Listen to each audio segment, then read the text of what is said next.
የኮንዶሚኒየም ተመዝጋቢዎች በማህበራዊ ሚዲያ መደራጀት መጀመራቸውንና ሌሎችም አብረዋቸው እንዲደራጁ ጠይቀዋል። ለዓመታት ቁጠባቸውን ባያቋርጡም ቤት ያላገኙበትን ምክንያት ለመጠየቅና የወደፊት እጣ ፈንታቸውን ለማወቅ መደራጀታቸውን ሰምተናል። በሌላ በኩል ደግሞ መንግስት የጤና ተቋማትን በተመለከተ ጠንከር ያለ መግለጫ አውጥቷል። በዚህም መሰረት ማንኛውም ሰው እስከ 15000 ብር የሚደርስ አስቸኳይ የነጻ ሕክምና አገልግሎት እንዲያገኝ የሚፈቅደውን መመሪያ ተግባራዊ የማያደርጉ ተቋማትና የህክምና ባለሙያዎች በህግ ይጠየቃሉ ብለዋል። ሰላም ቤተሰቦቻችን፣ መረጃዎቹን የት ሀገርና የት ከተማ ሆናችሁ እየተከታተላችሁ እንደምትገኙ በሐሳብ መስጫው ላይ ጻፉልን። እነዚህ የሰዓቱ ዋና ዋና መረጃዎች ናቸው። አሁን በዝርዝር አንድ በአንድ እንመለከታቸዋለን። እስከ መጨረሻው አብራችሁን ቆዩ።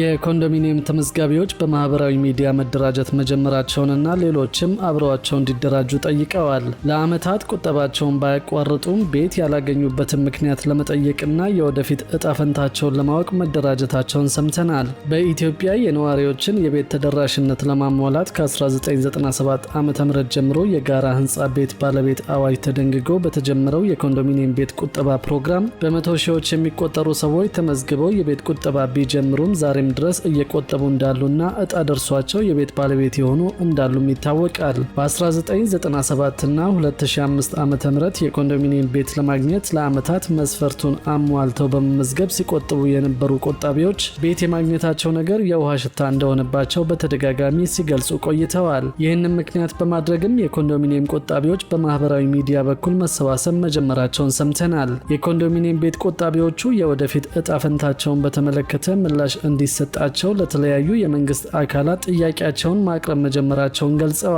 ይህንን ጉዳይ በተመለከተ የ20/80 እና 40/60 የኮንዶሚኒየም ተመዝጋቢዎች ኮሚቴ የሆነችው ወይዘሮ ሄለን ኤፍሬም እንደገለጸችው በምትሰራበት ኮሚቴ ውስጥ በማህበራዊ ድረገጽ የተመዘገቡ ከ4000 በላይ ቤት ተመዝጋቢዎች አሉ። በተደጋጋሚም ጥያቄያቸውን ይዘው የከተማ አስተዳደር፣ የቤቶች ልማት ቢሮና የቤቶች ልማት ኮርፖሬሽን በመመላለስ ጥያቄያቸውን አቅርበዋል። ነገር ግን ሳትሰለቹ ቆጥቡ ከሚል ተስፋ የተለየ በተጨባጭ የሰጧቸው መፍትሄ እንደሌለ ገልጻለች። መንግስት የኮንዶሚኒየም ቤቶችን ለልማት ተነሺዎች እየሰጠ ለዓመታት ለቆጠብነው ነዋሪዎች የማይሰጥበት ምክንያት ይገለጽልን ስትልም ጠይቃለች። የሚመለከታቸው አካላት ጋር ሲሄዱ ሌሎች የቤት አማራጮች ስላሉን ብራቸውን ከፍ አድርጋችሁ ቆጥቡ የሚል መልስ እንድትሰጣቸው ጭምር ተናግራለች። ቀድሞውንም ቢሆን የኮንዶሚኒየም ቤት ቁጠባ ፕሮግራም የመጣበት ዓላማ ዝቅተኛ ኢኮኖሚ ላይ የሚገኘውን ነዋሪዎች ለማገዝ በመሆኑ ጥያቄያቸው ምላሽ እስኪያገኝ ድምጻቸውን እንደሚያሰሙ ማክላለች። ወይዘሮ ሄለን ከዕጣ ወጣት ስርዓቱ ጋር በተያያዘም ፍትሐዊነቱ ላይ ጥርጣሬ እንዳላትም ነው የተናገረችው። ይህንን ጉዳይ በተመለከተ ምላሽ የሰጡት በኢትዮጵያ ቤቶች ኮርፖሬሽን የኮርፖሬት ሰርቪስ ዘርፍ ምክትል ዋና ዳይሬክተር አቶ ስለሺ አጥናፌ ከ1997 ዓ.ም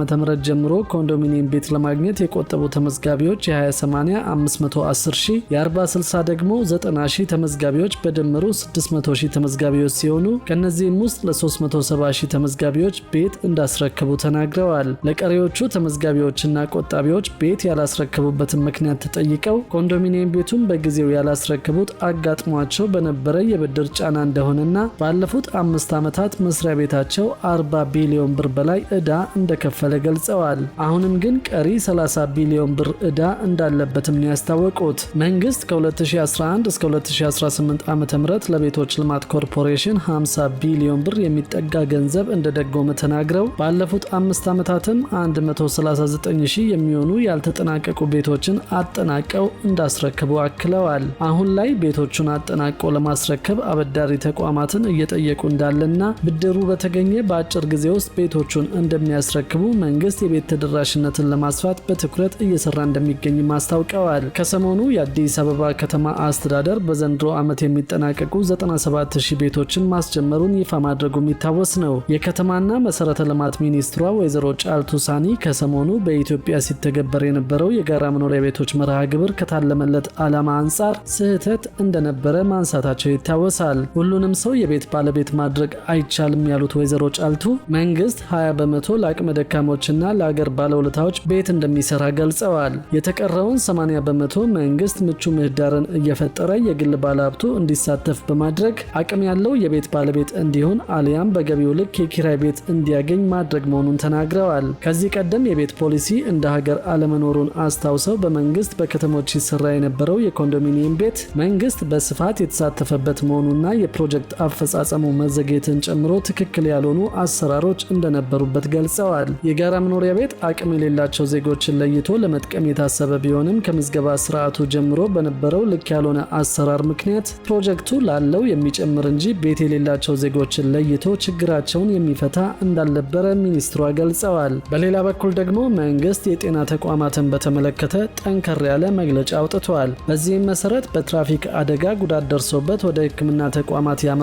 ማንኛውም ሰው እስከ 15000 ብር የሚደርስ አስቸኳይ የነጻ ሕክምና አገልግሎት እንዲያገኝ የሚፈቅደውን መመሪያ ተግባራዊ የማያደርጉ ተቋማትና ባለሙያዎች በሕግ ይጠየቃሉ ብለዋል። የመንገድ ደህንነትና መድን ፈንድ አገልግሎት እንዳስታወቀው የመንግስትም ሆነ የግል የሕክምና ተቋማት ጉዳት ደርሶበት የሚመጣን ማንኛውም ግለሰብ በነጻ የመርዳት ግዴታ ቢኖርባቸውም አንዳንድ ተቋማት በመመሪያው የታዘዘውን አሰራር ተግባራዊ እያደረጉ አይደለም። መመሪያውን ተላልፈው የተገኙ የሕክምና ባለሙያዎችና ተቋማቱ እርምጃ ይወሰድባቸዋል ሲሉ ማስጠንቀቂያ የሰጡት የአገልግሎቱ የህዝብ ግንኙነት አስተባባሪ አቶ ሱራፌል ብርሃኑ ሁሉም የሕክምና ተቋማት ለትራፊክ አደጋ ተጎጂዎች ያለምንም ቅድመ ሁኔታ አስቸኳይ የሕክምና እርዳታ መስጠት እንዳለባቸው አጽንኦት ሰጠውታል። ይህ ግዴታ የተቀመጠው ከ2005 ዓ.ም ጀምሮ እንደነበር ያስታወሱት አስተባባሪው በወቅቱ የወጣው ተቋማቱ እስከ 2000 ብር የሚደርስ ሕክምና በነጻ እንዲሰጡ የሚያዘው መመሪያ ተሻሽሎ 15000 ብር እንዲሆን መደረጉን ገልጸዋል። አስተባባሪው አቶ ሱራፌል ምንም እንኳን ስልጠናና መመሪያ በተደጋጋሚ ቢሰጥም ጥቂት የማይባሉ የጤና ተቋማት ሕጉን አላቀውም በሚል ምክንያት አገልግሎቱን ከመስጠት መቆጠባቸው ለቅጣት ይዳርጋቸዋል ሲሉ አስጠንቅቀዋል። ተመሳሳይ ጥፋት የተገኘባቸው ሕግን የማያከብሩ ተቋማትን በወጡ ደንብና መመሪያዎች መሰረት ተጠያቂ ለማድረግም ለሕግ አስከባሪ አካላት ስልጠና እንደሚሰጥን የተናገሩት የጤና ተቋማት ለነጻ አስቸኳይ ሕክምና ያወጡት ወጪ ተመላሽ እንደሚደረግ ያስረዱት አቶ ሱራፌል ፈንዱ ይህንን ነጻ አስቸኳይ ሕክምና ለማስፈጸም የሚያስችል ገንዘብ የሚያሰባስበው ከራሱ መዋጮ በተጨማሪ ከኢንሹራንስ ኩባንያዎች እንደሆነ ተገልጿል። የተሰበሰበው ገንዘብ ከጤና ሚኒስቴር ጋር በመተባበር ለተጎጂዎች ድጋፍ እንደሚውልም ነው የታወቀው። በሌላ መረጃ ደግሞ በትምህርት ሚኒስቴር እውቅና ሳይሰጣቸው በከፍተኛ ትምህርት ተቋማት ውስጥ ከጎረቤት ሀገራት ጭምር የመጡ ተማሪዎች እንደሚገኙ ደርሼበታለሁ ሲል ሚኒስቴሩ አስታውቋል። በሐሰተኛ መረጃ ገብተው የሚማሩ ተማሪዎች መኖራቸውም እንደተደረሰበት ይፋ ተደርጓል። በከፍተኛ ትምህርት ተቋማት ውስጥ ከሚኒስቴሩ እውቅና ውጭ የሚገኙ ተማሪዎችን በተመለከተ ተቋማቱ ትክክለኛ መረጃ እንዲሰጡ የትምህርት ሚኒስትሩ ፕሮፌሰር ብርሃኑ ነጋ አሳስበዋል። ሚኒስቴሩ በየዓመቱ የሚመድባቸውን ተማሪዎች በተመለከተ በሁሉም ከፍተኛ ትምህርት ተቋማት ውስጥ መረጃ የማሰባሰብ ስራ በስፋት እየተከናወነ እንደሚገኝም ሚኒስትሩ ተናግረዋል። ተቋማቱ መረጃውን እንዲያቀርቡ ቢጠየቁም እስከ 6 ወር ድረስ ምላሽ ያልሰጡ መኖራቸውን የገለጹት ፕሮፌሰር ብርሃኑ ከሀገር ውስጥ ተማሪዎች በተጨማሪ ከሚኒስቴሩ እውቅና ውጭ የገቡ የጎረቤት ሀገራት ዜጎች ጭምር በተቋማቱ ውስጥ እንደሚገኙ ገልጸዋል። ሚኒስቴሩ በቅርቡ በአንዳንድ ከፍተኛ ትምህርት ተቋማት ላይ ባደረገው ጥናት ደግሞ በሐሰተኛ መረጃ ገብተው የሚማሩ ተማሪዎች መኖራቸውንም ጨምረው ገልጸዋል። በከፍተኛ ትምህርት ተቋማት የሚስተዋሉ ችግሮችን በማጥራት እንደ ሀገር ተወዳዳሪ ተቋማትን መፍጠር እንደሚቻል የገለጹት ሚኒስትሩ ምሁራን ሀገራዊ ችግሮችን ለመፍታት የሚያግዙ በመሆናቸው በትኩረት መስራት